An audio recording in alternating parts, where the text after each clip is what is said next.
आप सभी को नमस्कार। आजकल संसद में बड़े जबरदस्त तरीके से हल्ला बोल चल रहा है। हल्ला बोल इतना तीखा था कि जो एक विधेयक आया उस विधेयक की कॉपियां फाड़ फाड़ कर गृह मंत्री अमित शाह के ऊपर फेंकी जाने लगी। यह मामला है प्रधानमंत्री, मुख्यमंत्री, केंद्रों के मंत्री और राज्यों के मंत्रियों से जुड़ा हुआ, जिसमें ये बात कही गई है कि अगर कोई मंत्री 30 दिन तक हिरासत में रहता है आपराधिक मामलों के तहत तो उसको 31वें दिन अपना पद छोड़ना पड़ेगा। ये तो है एक लाइन की बात, लेकिन इस पूरे विधेयक के पीछे सरकार की क्या मंशा है इस बात को हमको समझना होगा। साथ ही हमको ये भी जानना होगा कि जिन लोगों को आप चुनकर भेजते हैं, यानी कि सांसद और विधायक, चाहे वो बीजेपी के हो, चाहे कांग्रेस के हो, चाहे सपा के हो, चाहे किसी अन्य पार्टी के हो, तो जिन सांसदों और विधायकों को आप चुनकर भेजते हैं आखिर वे आपके विश्वास के कितने लायक है, क्योंकि कई ऐसे सांसद विधेयक है जिनके ऊपर आपराधिक केस चल रहे हैं। तो आज इस पूरे सेशन में हम ये जानेंगे कि कितने ऐसे विधायक हैं जिनके ऊपर ये सारे केसेस चल रहे हैं और क्या ये जो कानून लाया जा रहा है ये सही है या नहीं। जो विपक्ष है इसका बहुत जोरदार तरीके से विरोध कर रहा है, तो इनके विरोध के पीछे क्या तर्क है, सरकार की क्या मंशा है, इन सब बातों को आज इस सेशन में हम जानने का प्रयास करेंगे। साथ ही हम ये भी समझेंगे कि ये जो विधेयक है इसके पास होने की कितनी पॉसिबिलिटी है, क्या ये सच में विधेयक पास हो सकता है और अगर पास हो गया तो कितने सांसदों और विधायकों का जो भविष्य है वो खतरे में चला जाएगा। तो चलिए शुरू करते हैं। शुरू होती है कहानी शुरू से। इसको अगर हम शुरुआत से शुरू करें तो ये मामला पूरा है प्रधानमंत्री, मुख्यमंत्री और अन्य मंत्रियों की गिरफ्तारी से जुड़े मामले में। अगर हम प्रधानमंत्री की बात करें तो इनके बारे में आर्टिकल 75 में बताया गया, 75 के तहत इनकी नियुक्ति होती है, अन्य केंद्रीय मंत्रियों की भी नियुक्ति होती है। इसके अलावा अनुच्छेद 164 में राज्य के मुख्यमंत्री और अन्य मंत्रियों की नियुक्ति होती है। रही बात 239A की, तो इसमें दिल्ली, पुदुचेरी जैसे जो केंद्र शासित प्रदेश है जहां पर विधानसभा बनाई गई है, जम्मू कश्मीर भी हो गया, तो जहां पर विधानसभा बनाई गई है इसके तहत जो वहां के मंत्री है, मुख्यमंत्री है, उनकी नियुक्ति का प्रावधान है। तो इन तीनों आर्टिकल में कुछ परिवर्तन किया जा रहा है। परिवर्तन क्या है इसको समझेंगे। ये जो बिल लाया गया उसमें ये जो 3 आर्टिकल आपने देखे, इन 3 आर्टिकल में कुछ चीजें ऐड की जाएगी। क्या चीजें इसमें ऐड की जाएगी कि अगर कोई मंत्री है वो अपने पद पर है और 30 दिन तक किसी ऐसे अपराध के मामले में क्या हो जाए, गिरफ्तार हो जाए या हिरासत में ले लिया जाए और जिसमें अपराध साबित होने पर उसको 5 साल या उससे ज्यादा की सजा हो जाए, तो ऐसी स्थिति में प्रधानमंत्री की सलाह पर, चूंकि राष्ट्रपति प्रधानमंत्री की सलाह पर ही काम करते हैं, तो जो राष्ट्रपति है वो प्रधानमंत्री की सलाह पर क्या कर सकते हैं, उन मुख्यमंत्री या अन्य मंत्रियों को हटाया जा सकता है। यानी 31वें दिन उस व्यक्ति को या जो कोई भी मंत्री है राज्य का, केंद्र का, प्रधानमंत्री, मुख्यमंत्री, उसको हटाया जा सकता है। ये जोड़ा जाएगा इन आर्टिकल के कॉज में। इसके अलावा ये जो नियम है प्रधानमंत्री, मुख्यमंत्री सब पर लागू हो रहा है। हालांकि पद से हटाए जाने के बाद अगर कोई मंत्री रिहा हो जाएगा तो उसको पद वापस मिल सकता है,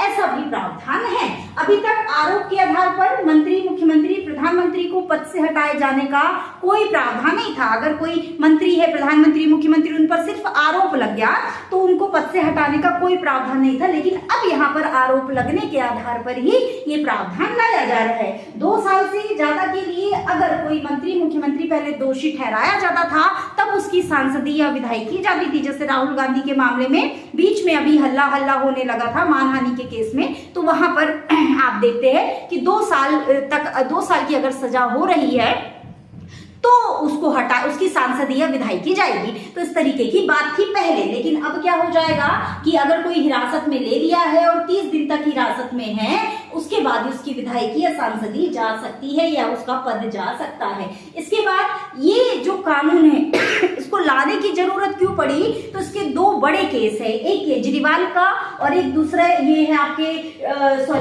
तमिलनाडु के डीएमके सरकार के मंत्री सेंथिल बालाजी, इनका।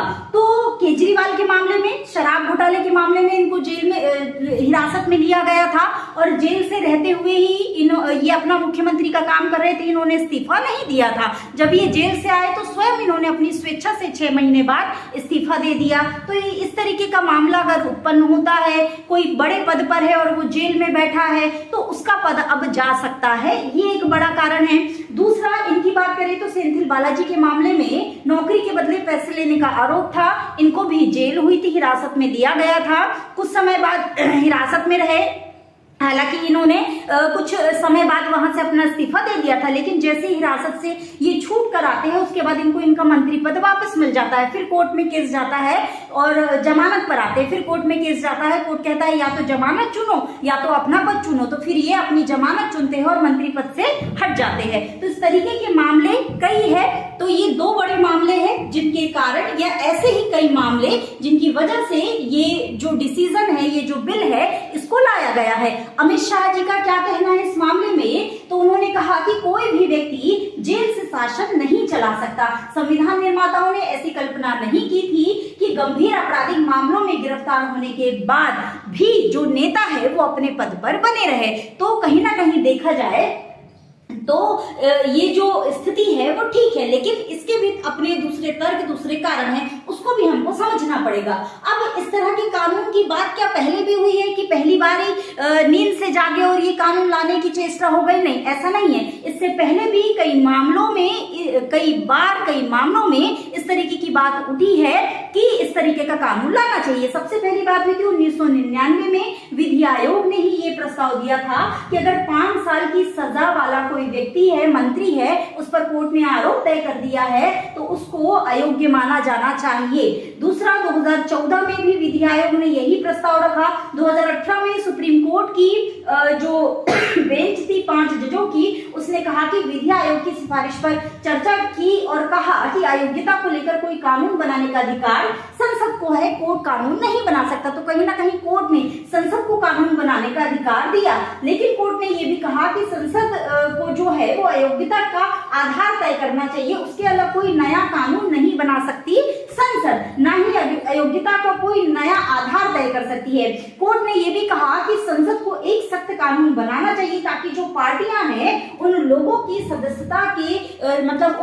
सदस्यता खत्म कर दे जिनके खिलाफ गंभीर और जघन्य अपराध या आरोप तय किए गए हैं। तो ये बिल लाया गया, ये ऐसा नहीं कि पहली बार उठ के ला लिया गया है, इससे पहले भी कई बार ये बात उठी हुई है। तो आप इस चीज को समझिएगा। दूसरी और जो महत्वपूर्ण बात है कि आखिर जो ये विपक्ष है ये क्यों विरोध कर रहा है, भैया ऐसी क्या समस्या है इनको? तो बिल का विरोध करने के इनके पास 5 प्रमुख तर्क है।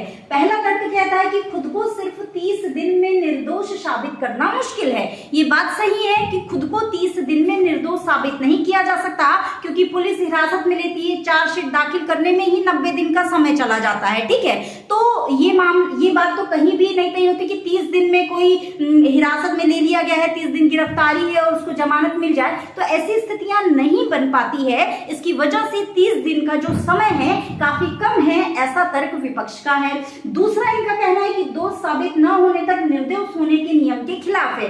कोर्ट और संविधान हमको यह अनुमति देता है कि यह अधिकार देता है कि जब तक किसी व्यक्ति का अपराध साबित ना हो जाए, जब तक किसी व्यक्ति का दोष साबित ना हो जाए, तब तक उसको दोषी नहीं माना जा सकता। तो यहाँ पर सिर्फ 30 दिन हिरासत में लिया गया है, उस पर दोष तो आरोपित नहीं हुआ है, साबित नहीं हुआ है, तो फिर सिर्फ उसी आधार पर उसको पद से कैसे हटा दे? तो ये एक दूसरा बड़ा सवाल है जो कि जायज है।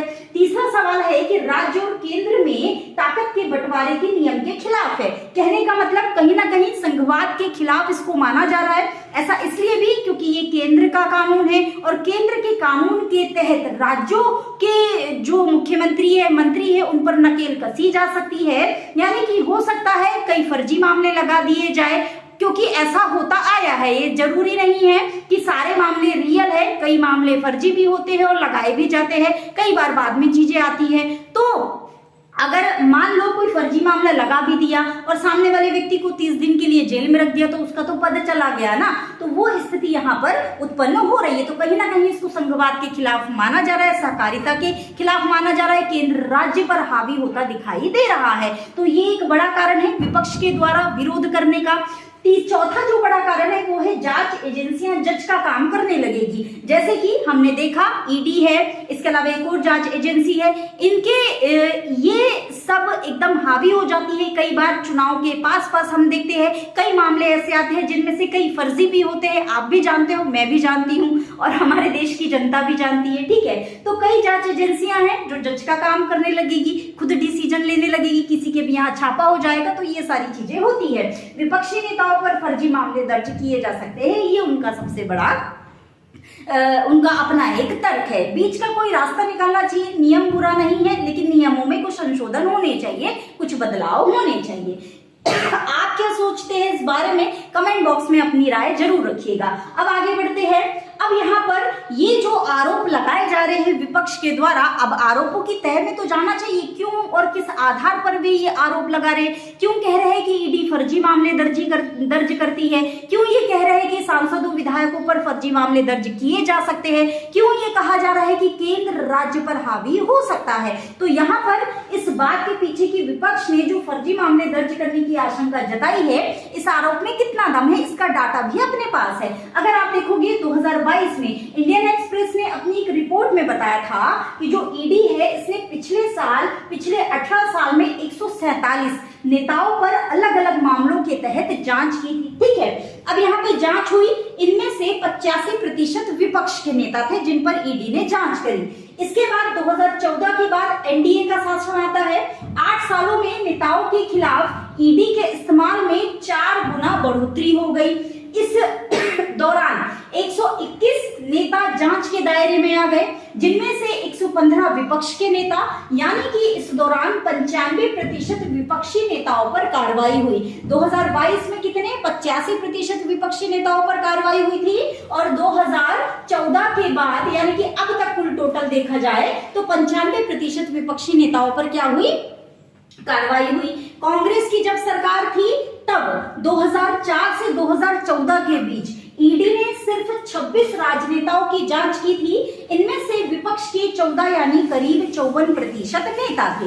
इसके बाद ईडी ने 31 जनवरी 2023 तक दर्ज केसों का एक डाटा जारी किया। इसमें पीएमएलए कानून के आने के बाद 31 जनवरी 2023 तक 5,906 केस दर्ज किए गए, जिसमें से सिर्फ 2.98% यानी कि 176 केस विधायक, पूर्व विधायक, एमएलसी, संसद और पूर्व सांसदों के खिलाफ ही दर्ज किए गए थे।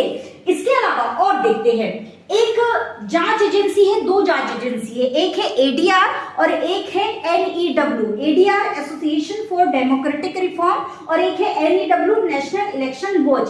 इसकी 2024 की रिपोर्ट आई।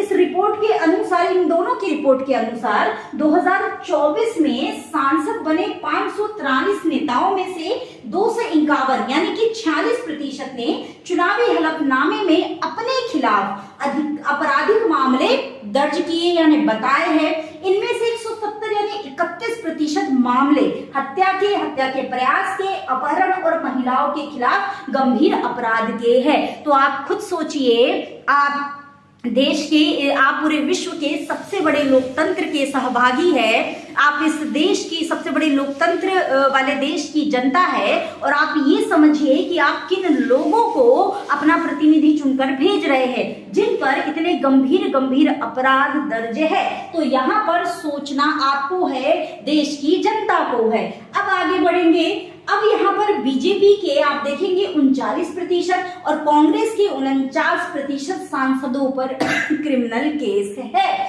बीजेपी के 240 यानी सांसदों में से 39% यानी 94 सांसदों पर आपराधिक मामले दर्ज है, 63 सांसदों पर गंभीर मामले दर्ज है।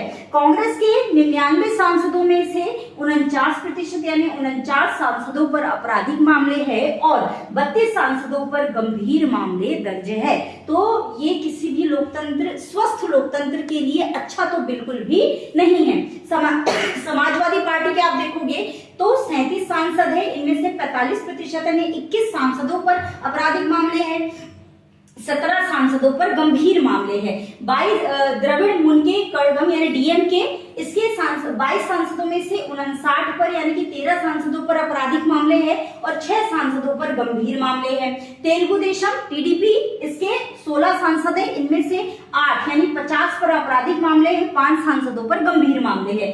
शिवसेना के 7 सांसदों ने 5 यानी 71% या 4 सांसदों पर गंभीर मामले दर्ज है। तो आप देख सकते हैं कि आप जिनको चुनकर भेजते हैं, चाहे आप बीजेपी के सपोर्टर हो, आप कांग्रेस के सपोर्टर हो, आप समाजवादी के सपोर्टर, आप किसी भी पार्टी के सपोर्टर हो, आप ये देखो कि हम जिसको चुन रहे हैं, हम जिसको अपना प्रतिनिधि मान रहे हैं, उसका जो कैरेक्टर है वो कैसा है। जब तक चरित्र अच्छा नहीं होता, उसके द्वारा कार्य करने की मंशा भी अच्छी नहीं होती। इस चीज को आपको समझना होगा और इस चीज को आप ही समझेंगे और इस चीज में कोई बदलाव ला सकता है तो वो सिर्फ आप ही ला सकते हैं। तो ये काफी विचारणीय विषय है जिस पर आपको खुद को सोचना पड़ेगा। अब यहाँ पर मान लो मोदी सरकार ये बिल लेके आई,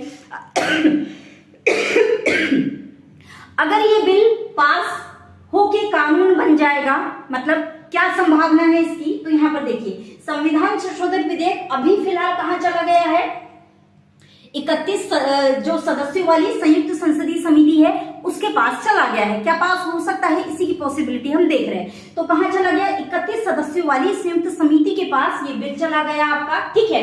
अब यहाँ पर चर्चा होगी, उसके बाद जो समिति है सुझाव देगी। इस समिति को जेपीसी समिति कहा जाता है। इसमें कुल 21 सदस्य है। ये जो 21 सदस्य है इसमें से 19 जो सांसद है वो है जो सरकार है उसके, और जो 12 सांसद है वो किसके है, विपक्ष के। तो यहाँ पर देखना तय है कि किस तरीके की रिपोर्ट आती है। रिपोर्ट आया जाएगा, रिपोर्ट आएगी जब उसको लोकसभा में पेश किया जाएगा और पुनः उस पर क्या होगी, चर्चा होगी। जब यहां से पेश हो गया, पास हो गया, तो कहां जाएगा, राज्यसभा में, और राज्यसभा से पास हो गया तो राष्ट्रपति के पास जाएगा और उसमें क्या होंगे, साइन होंगे, दस्तखत होंगे और फिर वो क्या बन जाएगा, विधेयक बन जाएगा। लेकिन यहाँ आपको एक चीज और समझना है, वो क्या है कि संविधान संशोधन के लिए 2/3 सांसदों का क्या चाहिए, समर्थन चाहिए। वर्तमान की स्थिति क्या बनी हुई है कि जो एनडीए है इसके पास फिलहाल 293 वोट है। लोकसभा में बिल पारित कराने के लिए कितने चाहिए, 363 सांसद। तो लोकसभा में भी इनको चुनौती का सामना करना पड़ेगा। राज्यसभा में भी संकट है क्योंकि संविधान का अनुच्छेद 368 ही कहता है कि राज्यसभा में भी 2/3 बहुमत होना चाहिए संविधान संशोधन विधेयक के लिए, ठीक है। तो राज्यसभा में कुल कितनी सीटें हैं, 245। इसमें से 2/3 बहुमत के लिए लगभग 164 सांसदों की आवश्यकता है। भाजपा और सहयोगी दलों के पास 120, 130 सीटें हैं। तो ये भी आंकड़े कम है, यानी कि लोकसभा में तो चुनौती का सामना इस बिल को करना ही पड़ेगा, राज्यसभा में भी करना पड़ेगा। अब एक बात और उठ के आती है, वो ये है कि भैया 368(2) के अंतर्गत अगर मामला संघीय, जैसे संघीय व्यवस्था से इसको जुड़ा माना जा रहा है, तो संघीय व्यवस्था से जुड़ा है तो आधे से ज्यादा राज्यों की सहमति भी चाहिए। अगर सही तरीके से नियम कानूनों का पालन किया जाता है तो ये जो बिल है इसके पास होने में, लागू होने में बहुत लंबा समय लग जाएगा। आप क्या सोचते हैं, ये जो बिल लाया जा रहा है क्या इसको पास होना चाहिए, क्या पास नहीं होना चाहिए, या अगर होता है तो कुछ संशोधनों के साथ तो क्या संशोधन होना चाहिए? आपकी अपनी क्या राय है, कमेंट बॉक्स में जरूर बताइएगा और अपना प्रतिनिधि बहुत सोच समझ के चुनिएगा, क्योंकि आजकल लगातार हम देख रहे हैं कि जो हम प्रतिनिधि चुनकर भेज रहे हैं वे किसी ना किसी गंभीर आपराधिक मामलों में बने हुए हैं। आज के लिए बस इतना ही, नमस्कार।